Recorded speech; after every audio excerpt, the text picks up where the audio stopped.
we've got 2, 4, 3, 9, 4, 16.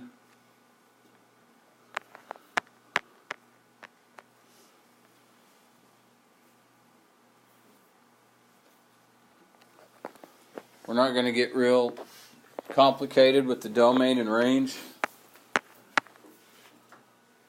The domain included the numbers 1, 2, 3, and 4. Your range included 1, 4, 9, and 16.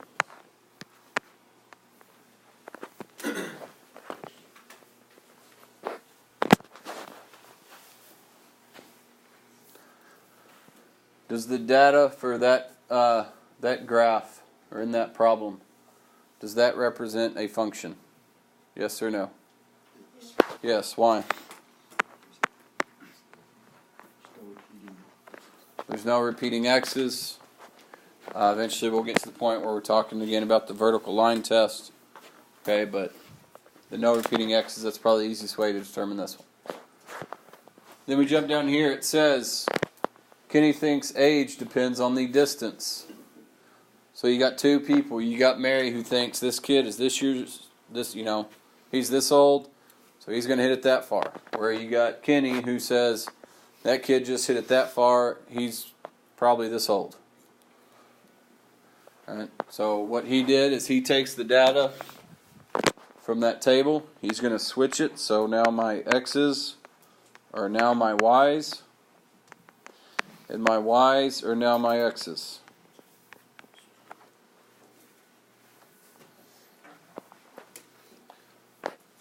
So go ahead and take those points and graph those on the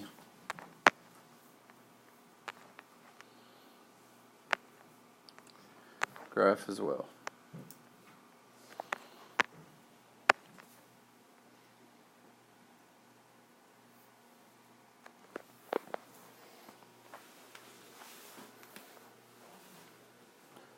And so if on a table, if your x's and y's switch, if you're writing the domain and range for an original and an inverse function, that also means that the domain and the range also switch. So what was your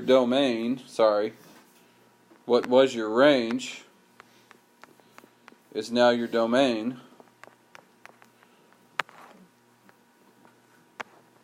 And what was your domain is now your range.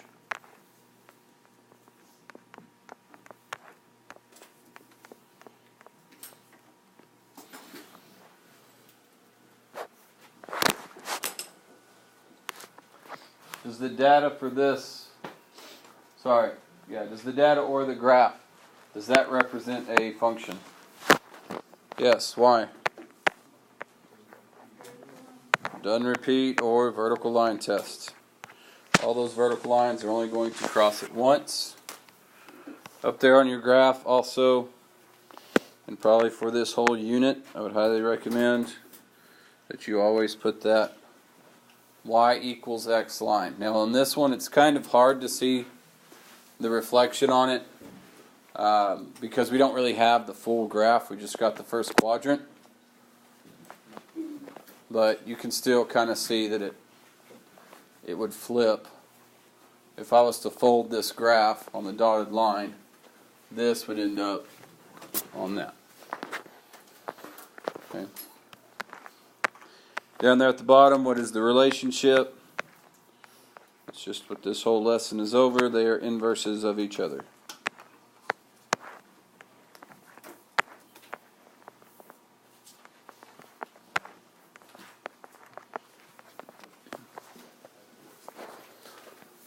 The next graph that we'll see, you'll be able to tell. You'll be able to see the reflection a little bit easier.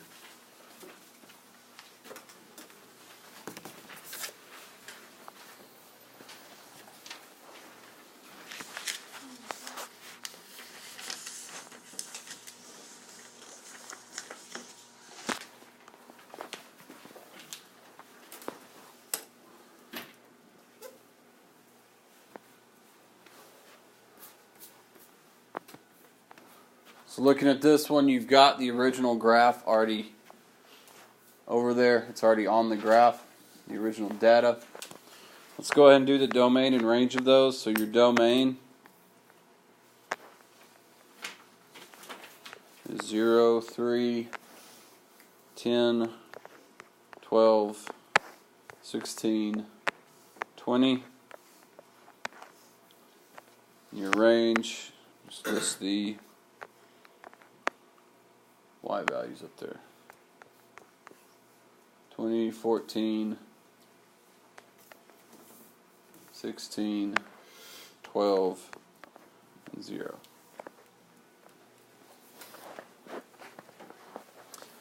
So now that we have that, let's work on the inverse of all those. So you will take the table. What is listed under the y's is now your x's.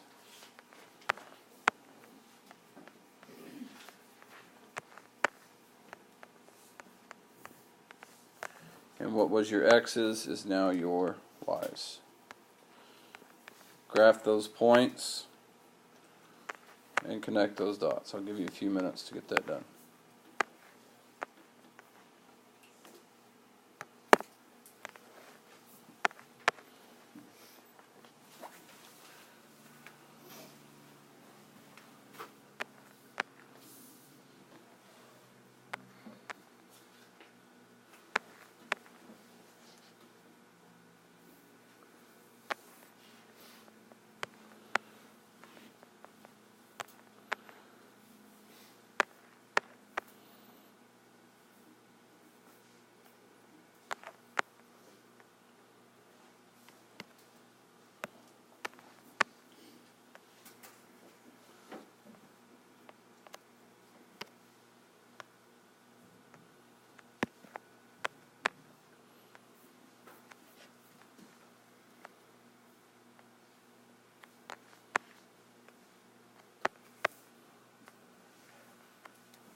Going down to domain and range, for your inverse, your domain is the original's range, and the range is the original's domain. The original graph, so the black line up here, is the original graph. Is it a function? Yes. Okay. That does not always mean the inverse is a function. Is the inverse a function? No. Why? Okay, you got two 14s. So you could say that the x's repeat. What's another reason? Okay.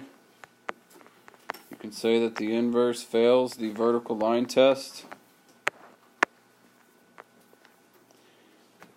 And then the last one, the one that's going to be kind of a new way that you can explain this,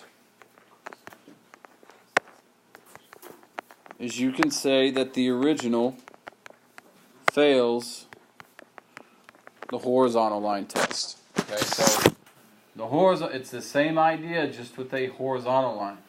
But whenever you do the horizontal line test on the original, that is telling you about the inverse. So an example of where you could use this is, if I just gave you the original graph and I said, is the inverse a function? Instead of flipping x and y, graphing the inverse, and doing the vertical line test on the inverse, you could just do the horizontal line test on the original. So you would be able to look at it.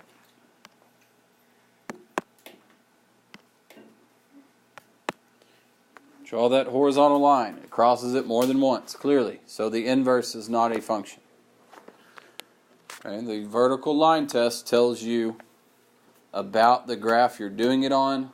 The horizontal line test tells you about that graph's inverse. Now, this right here kind of explains it. It uses terminology that I do not like at all. I don't like the one-to-one stuff. Whenever we answer questions about here in a minute, we'll actually kind of cross that part out. But really it says a horizontal line test can be used to determine if a function's inverse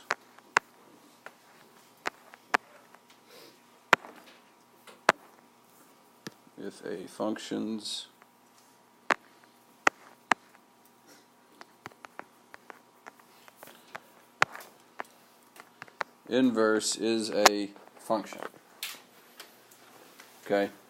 And then that just tells you how it's used. If any horizontal line test intersects the original one only once, its inverse is a function.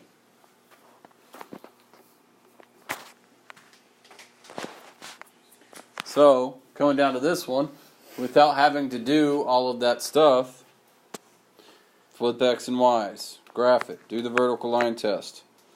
On this one right here,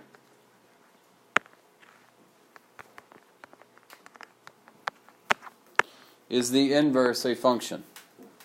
Yes or no? No, because it's clear that I could draw a horizontal line and it's going to cross the original more than once. So all the explanation you would need to put is that it fails the horizontal line test.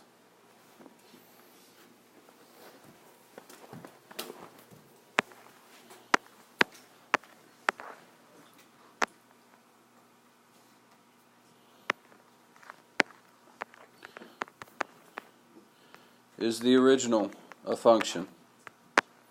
Yes or no? Yes. Why? Passes the vertical line test.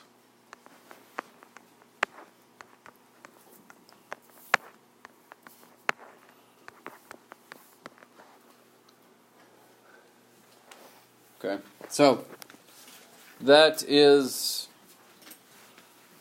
the inverses, looking at the table, looking at the graph.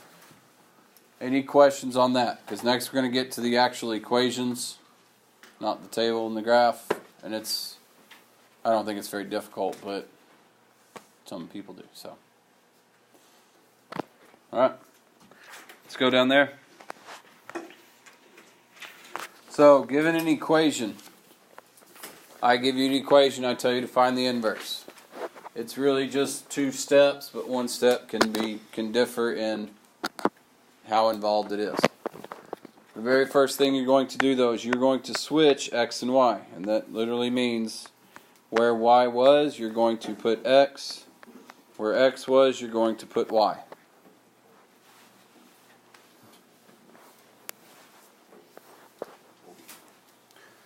Now, anytime you... Let me back up. Don't write this, but how many of you have heard of this right here?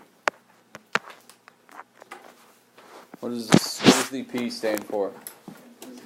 Parentheses, the E, M, D, A, S. Fabulous. That is a nice name. Whenever you're taking an equation and you are finding the inverse of it,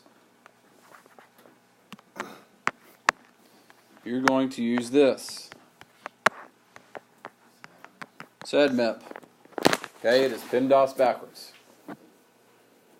Alright, you're going to look to subtract or add. You're going to look to divide or multiply. On the exponent one can be a little tricky. I'll talk about that whenever we get to 8. Okay? And then you got parentheses. If you get to the parentheses and there's still stuff over there with the y, you start over until the y is all by itself. Alright, so this first one's pretty simple. Is there anything I can add or subtract over here? 2. I can subtract 2. So I move 2 over. Is there anything that I need to multiply or divide by? Multiply or divide by 3? Divide. Next, let's talk about, make sure we're clear on the notation that you're going to see this with. Okay, you're used to seeing that, which is just a fancy way of saying y equals, right? You're going to see that with the original, most of the time, with the original equation that you're given. But then if you want to say, hey, this is the inverse of f of x, you just put a little -1 right there. And then whatever the equation would be. So that's telling me that the inverse of f of x is x minus 2 over 3. So let's go through 7 and 8, probably a little bit quicker. First thing, always, I'm going to take x and y and I'm going to switch them.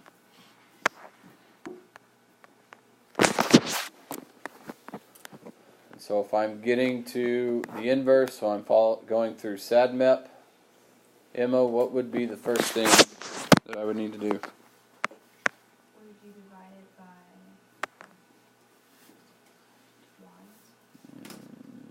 y? No, I'm solving for y. So I need to do what, Kate? Subtract 2.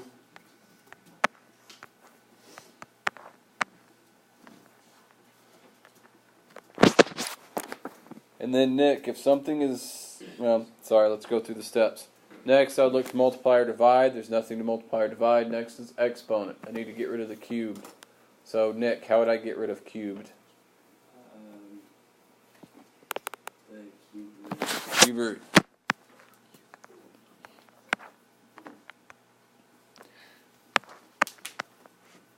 Now whenever I cube root the left side of the equation, do I just put it over x? Do I put it over -2? What? What, Trent? Both. So the inverse. Make sure you write it correctly. Do not write 3 times the square root. Make sure that you write it as the cube root of x minus 2.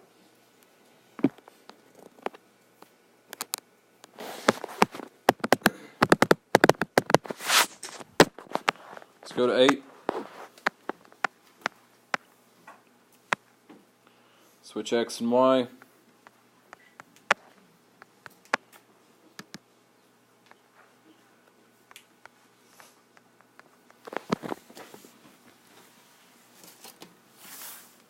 Can I add or subtract anything here first? No.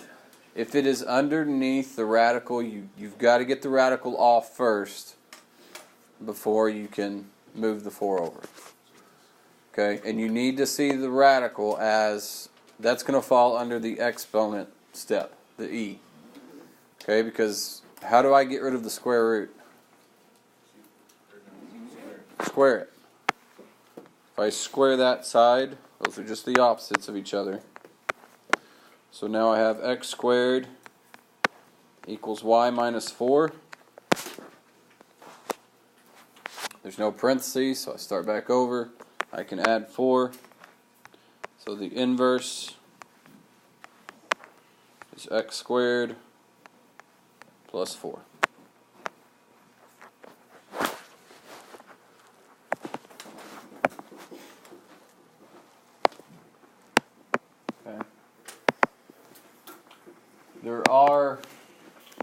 Let's talk about this real quick.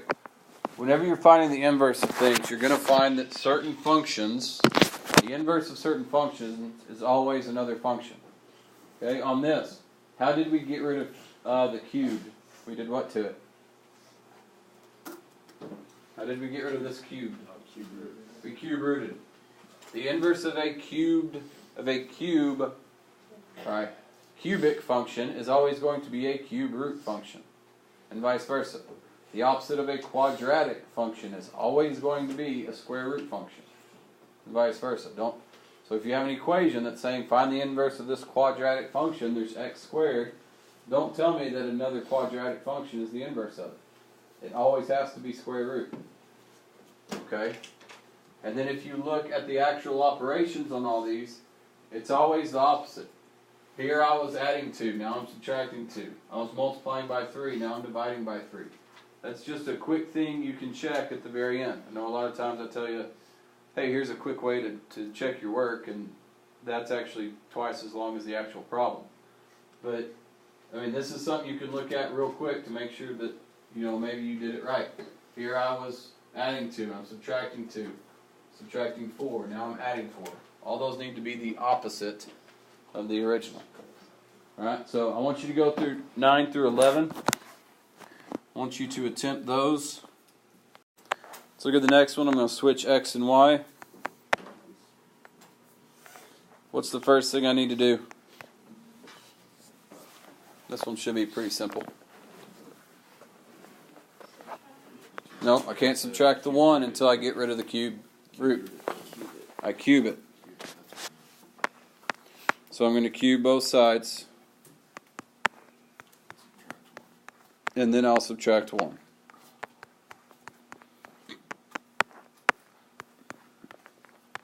Or not, subtract 1.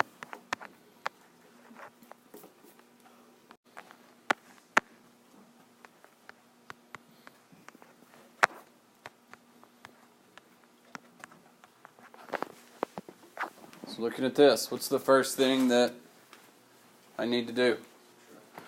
Subtract 9.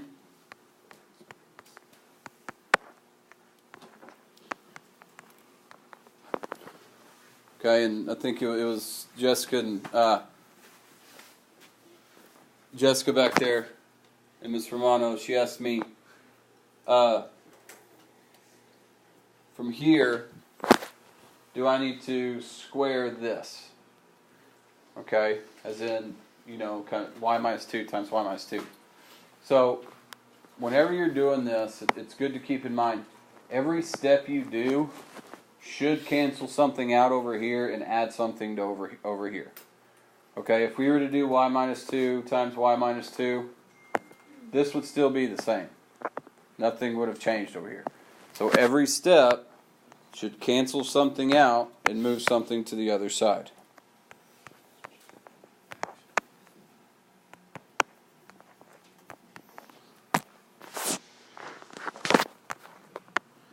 And then on this last step, whenever I add 2, don't write this yet, because which one of these is correct?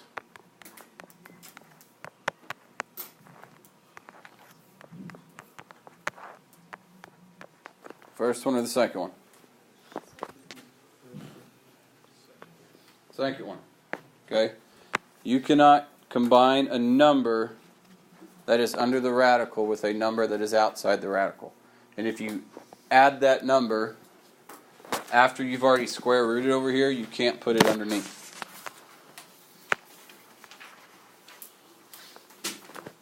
Alright, so we got one more, hopefully one more page, I think. Awesome, good.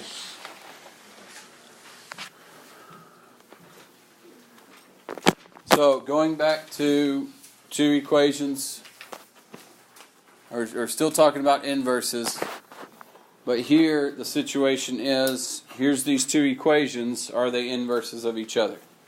Which we've already talked a couple ways how to determine that. If it's on the graph, what does the inverse do versus the original? Yeah. Okay, looking at this. So this is where you're proving that 2 functions are inverses of each other, and we're going to use composition, which that just means I'm taking one whole equation and I'm plugging it in for x into another equation. So I would take my inverse equation, what I think is the inverse equation, plug it in for x into the original. If I end up getting y equals x, that means that they are inverses. Or that it is the inverse. If I get anything else,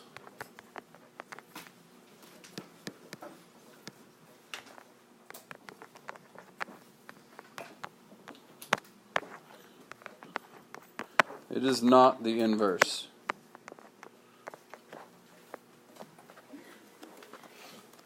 So, going to 12, it says use composition. This one says to verify, so that means we know they're inverses of it. This just wants us to prove it. That f of x equals the cube, and this is about as easy as a problem you'll see. F of x is the cube root. The inverse of that is g of x, which is x cubed. So the notation that you're using is going to be this. You're plugging g of x into f of x. Which, if you look at it, that's kind of the way it looks. F of x is inside of, g of x is inside of f of x. So I will take f of x, which is the cube root of x, but I'm not putting this x, I'm putting x cubed in there. Alright, now whenever you're doing this, what you're really looking for is you're looking for stuff to cancel. That's how you're going to end up with x, which, again, this is pretty simple. Cube root and cubed cancel. So you end up, whenever you do use composition, that's it. This 13 will be a little bit better example, because we'll have a couple things to look at. Okay, so using composition here, I'm going to do f of g of x again.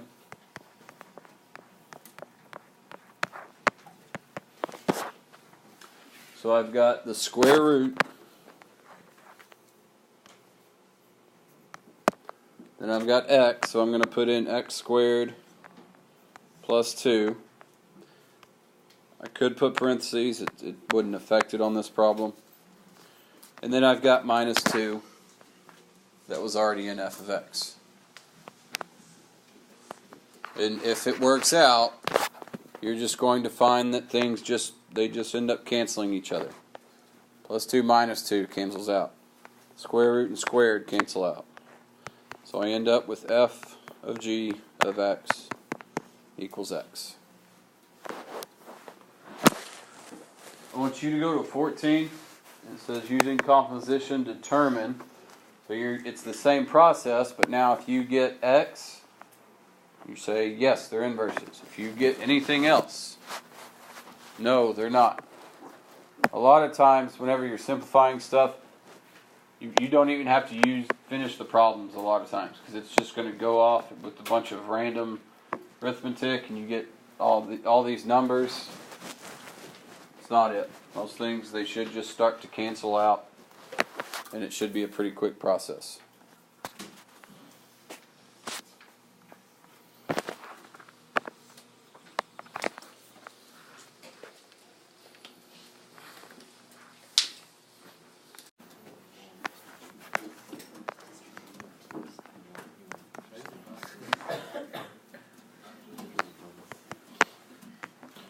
So up here, doing f of g of x, so 2. After that is x. I'm plugging all of negative 2x minus 5 in for x. Plus 5. And now I just simplify. So I distribute. Again, usually by the third step, if you're not canceling stuff out, then they're not going to be inverses of each other. So if you've got one of these problems where it just says, are these inverses, and you're doing it this way, and you're on the third, fourth step, and nothing has even canceled out yet, then most likely it's going to end up being no.